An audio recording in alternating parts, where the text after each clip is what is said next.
Assalamualaikum warahmatullahi wabarakatuh. Selamat datang kembali di channel Firman Historical Project.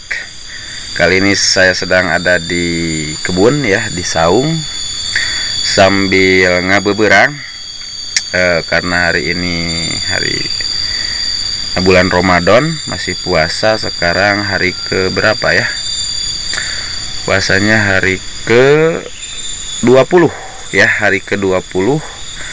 Alhamdulillah sudah setengahnya lebih.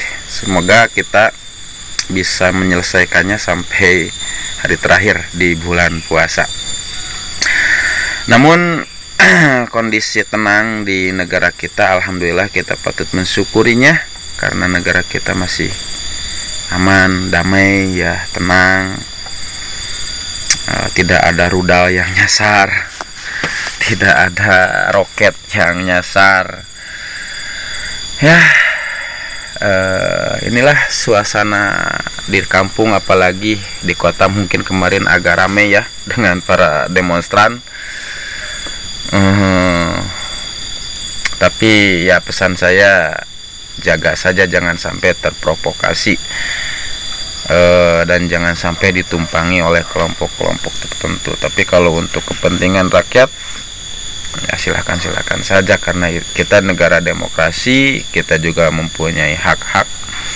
Namun ya harus cerdas juga ya, jangan sampai kita terprovokasi.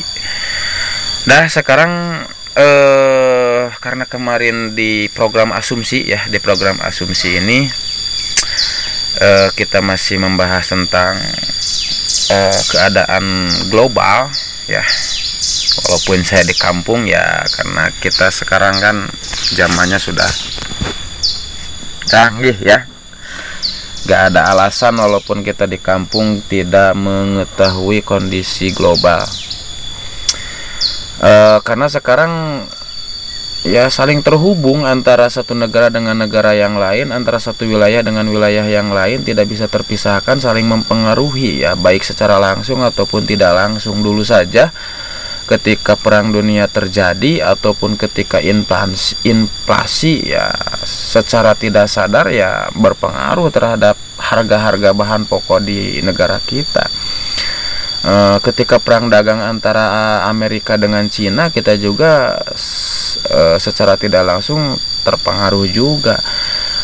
Kemudian Arab Spring, perang di Arab, kita juga terpengaruh ya, baik secara ekonominya, mungkin secara di bidang-bidang yang lainnya, di sektor-sektor yang lainnya juga kita terpengaruh. Termasuk sekarang ya, perang Ukraina ya, perang Ukraina ini sebetulnya saya juga suka bingung ya. Ukraina itu menjadi sebuah anomali tersendiri menurut pandangan saya ya.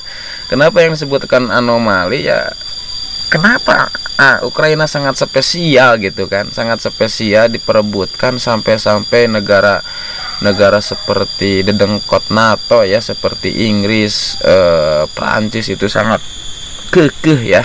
Padahal kalau saya jadi anggota NATO ya karena saya tidak tahu seberapa penting Ukraina, karena sudah hampir 100% ya negara-negara pecahan Uni Soviet yang ada di Eropa Timur itu sudah gabung NATO, kecuali Belarus, Ukraina ya setahu saya, sama Moldova kalau gak saya yang belum gabung ke NATO.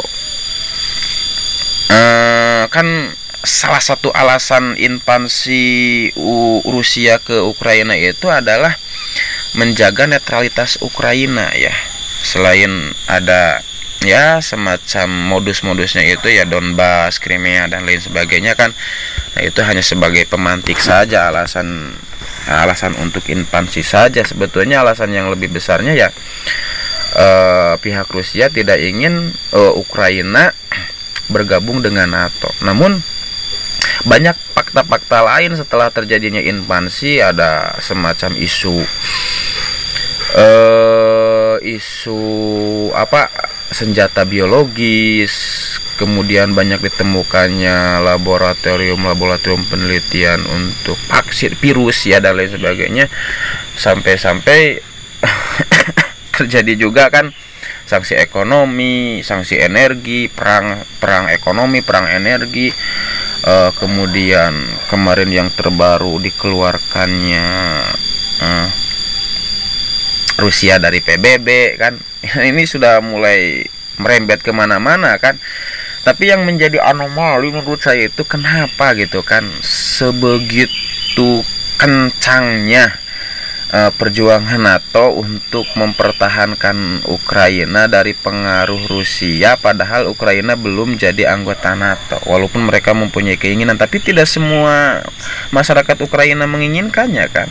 Itu hanya sebagian kecil saja, karena ini sebetulnya rentetan panjang dari mulai pemilihan presiden Ukraina ya, Zelensky. Nah, yang saya bingung itu NATO sampai sebegitu kuatnya mempertahankan Ukraina.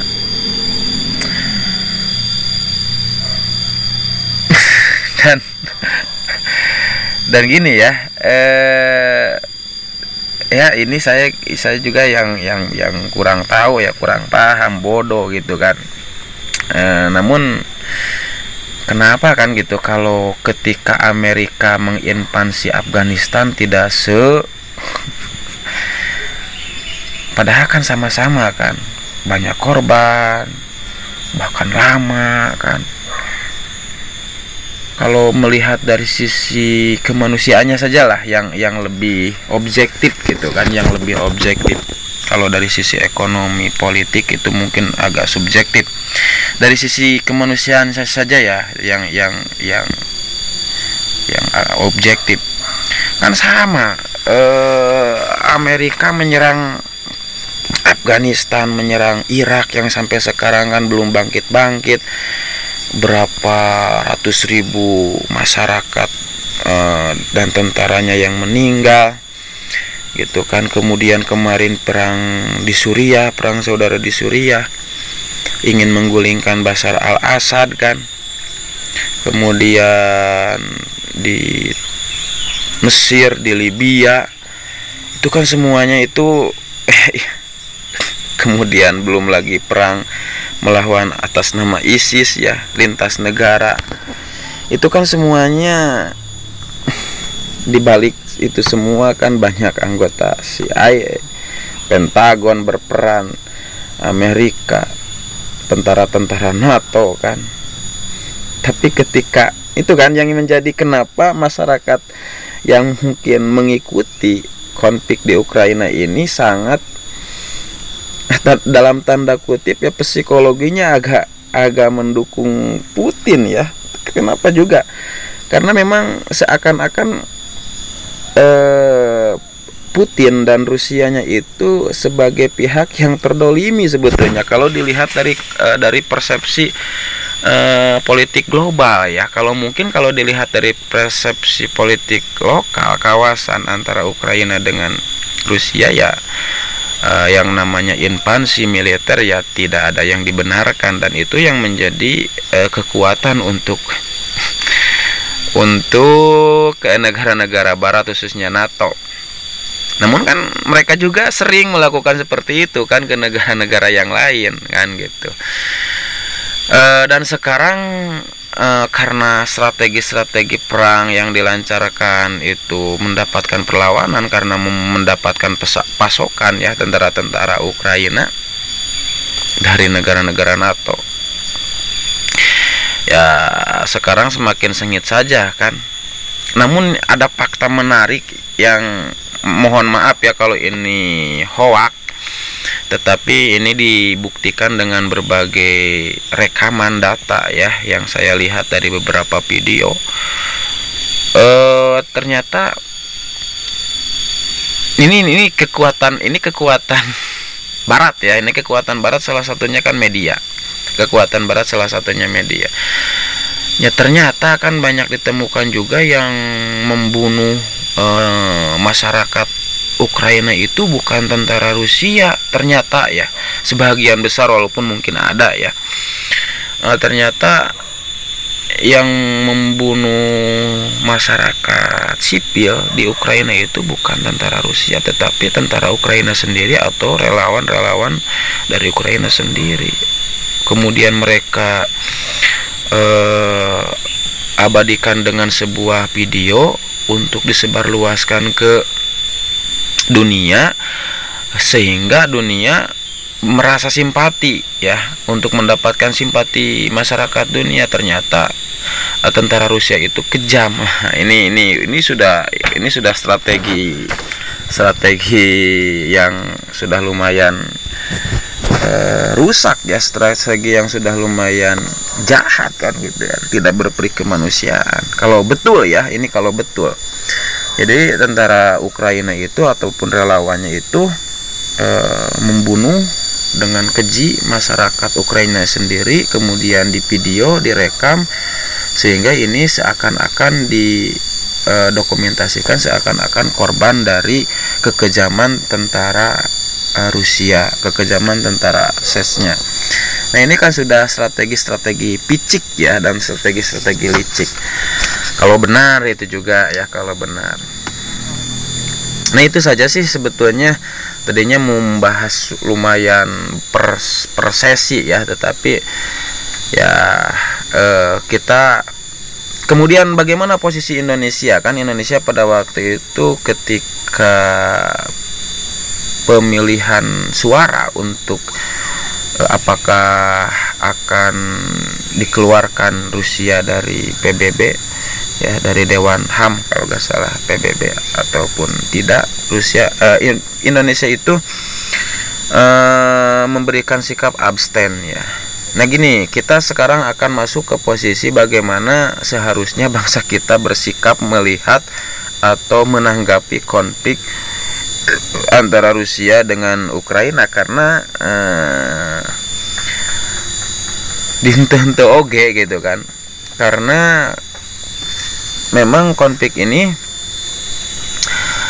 ya, kata tadi juga sangat berpengaruh, karena ini melibatkan negara yang mempunyai hak veto di PBB, negara yang mempunyai persenjataan canggih, negara yang sangat berpengaruh dalam perekonomian, politik, militer, dan teknologi di dunia ya, yaitu Rusia.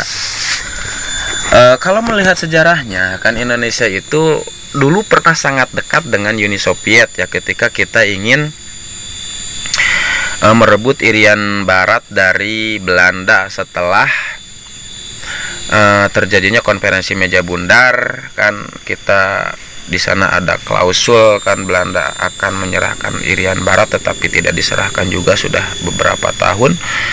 Akhirnya kita mengadakan konfrontasi di bawah komando Insinyur Soekarno dan jajaran tentara kita, dan kita sangat terbantu ya oleh Rusia atau oleh Uni Soviet pada waktu itu, sehingga kita juga pernah ada yang disebut dengan poros Jakarta, Peking, Moskow ya. Kemudian kita pernah menjadi kekuatan penyeimbang ya dari kekuatan dunia yang sekarang, dunia blok barat, dunia NATO. Kita dulu pernah menjadi penyeimbang, bahkan kita pernah mengadakan olimpiade sendiri ya, tandingan dari olimpiadenya negara-negara barat. Kita pernah menjadi pelopor dari gerakan non-blok. Kita juga pernah agak gabung ke gerakan blok timur ya, pernah kita juga dulu ya. Sangat erat sekali kita dengan tiga kekuatan besar dunia ya bersatu, yaitu Uni Soviet sebagai negara dengan teritorial wilayah yang sangat luas, Cina dengan penduduk terbanyak di dunia, dan Indonesia, negara kepulauan terbesar di dunia, bersatu. Itu pernah ya, jadi kita pernah mempunyai hubungan yang sangat erat dengan blok timur. Kenapa kan gitu? Sebetulnya saya juga pernah membahasnya ya di video yang mana lupa lagi. Kenapa? Kan kalau melihat kebijakan politik luar negeri kita, luar negeri Indonesia itu kan politik luar negerinya bebas aktif. Bebas dalam artian tidak memihak ke blok barat dan blok timur. Aktif dalam kancah pergaulan dunia ya, dalam kancah perdamaian, dalam hal-hal yang positif ya. Di PBB kita harus aktif gitu kan. Namun kenyataannya kenapa kita dulu pernah sangat dekat dengan negara-negara yang berpaham yang blok timur ya, negara-negara blok timur. Saya mengutip walaupun mungkin tidak sama persis kutipan saya dengan bahasanya ya. Saya mengutip ungkapan Bung Karno bahwa saya sebetulnya ingin dengan negara blok barat dekat, dengan negara blok timur dekat, tetapi ya karena tidak ada chemistry ya bagaimana lagi kan gitu kan. Karena blok barat itu kalau ingin membantu itu suka banyak tuntutannya kan gitu. Kalau dikasarkannya, blok barat itu kalau ingin memberikan bantuan suka banyak embel-embelnya, suka banyak tuntutannya kan. Kalau dengan negara-negara timur ya enggak kan gitu, seperti Soviet, Yugoslavia dulu kan, Cina. Ya seperti itu ya, terbukti ketika perebutan Irian Barat ya kita didukung penuh oleh Uni Soviet, bahkan kita mempunyai pesawat pengebom tercanggih pada waktu itu yang sangat ditakuti dan disegani oleh dunia. Kita itu menjadi salah satu negara yang sangat ditakuti dan disegani di dunia ya, melebihi Cina sebetulnya pada waktu itu ya, karena sokongan dari Uni Soviet pada waktu itu. Setelah ganti rejim kan kita masih politik bebas aktif di luar ya, dalam materi-materi diskusi seminar kita masih menerapkan politik bebas aktif. Namun setelah Soeharto berkuasa, kiblat persenjataan alutsista TNI kita berubah 90 derajat ya, dari tadinya ke timur kemudian ke barat. Kita mulai membeli F-16 dan lain sebagainya. Kemudian suku cadang alutsista yang dibeli dari peninggalan Uni Soviet sudah mulai ditinggalkan karena tidak dibeli suku cadangnya. Nah, di sini ujiannya ya. Kita beli alutsista dari Amerika. Ketika kita konflik 99 dengan Timor Leste, persenjataan yang dibeli dari barat itu tidak bisa digunakan karena diboikot oleh Amerika. Jadi Amerika itu jual barang, tetapi kalau barang tersebut senjatanya dipakai untuk berperang dengan negara yang tidak disetujui oleh Amerika, diboikot. Jadi tidak dikasih suku cadangnya, sehingga F-16 tidak, walaupun banyak kita mengeluarkan uang banyak, tidak bisa dipakai dalam pertempuran di Timur karena alasan HAM lah dan lain sebagainya. Padahal kan pada intinya ya supaya Timor Leste lepas dikuasai oleh Australia, di mana Australia itu ya sekutu baiknya Amerika kan. Nah itu. Jadi bagaimana posisi Indonesia sekarang ya, menurut saya posisi Indonesia ya harus betul-betul menerapkan politik bebas aktif. Nah, bukan cari aman ya, memang karena kita tidak beraliansi dengan salah satu blok. Nah, kita tidak beraliansi dengan salah satu blok, artinya kita justru harus menjadi penengah yang baik, menjadi negosiator yang baik, menjadi negara yang menerapkan politik bebas aktif yang betul-betul politik bebas aktif yang menguntungkan bangsa kita sendiri. Seperti saya lihat itu Turki kan yang memerankan seperti itu. Dia beli S-300 dari dari Rusia, tetapi juga beli F-35 dari Amerika kan. Dia menjadi anggota NATO tetapi bersahabat baik dengan Rusia kan. Di Turki bersahabat baik dengan Rusia, tetapi ketika perang dengan Ukraina dia menyupport atau menjual drone Bayraktar ya ke Ukraina. Jadi sebetulnya Turki itu membuat kebijakan ya untuk kepentingan negerinya sendiri. Nah, Indonesia juga harapan saya ya seperti itu. Jadi semua komponen-komponen bangsa ya harus paham tentang pertahanan negara, patriotisme, kemudian lebih mementingkan kepentingan negara. Kalau istilah siapa ya, lupa lagi, saya pernah lihat kemarin, kita itu kalau melihat perang di negara lain, kita jangan jadi korban ya. Makna korban itu kan banyak ya. Kita juga jangan baperan karena mungkin Rusia ada pasukan CESNY-nya Ramjan Kadyrov sehingga kita mendukung Rusia. Bukan itu. Karena Ukraina itu presidennya Yahudi, jadi kita benci Ukraina, bukan seperti itu. Tapi saya lebih ke kita berbicara berusaha seobjektif mungkin ya, berusaha seobjektif mungkin memandang konflik ini, dan kita mengambil pelajarannya, bukan malah menjadi korban hoaknya, korban medianya, sehingga kita malah berperang dengan bangsa sendiri ya.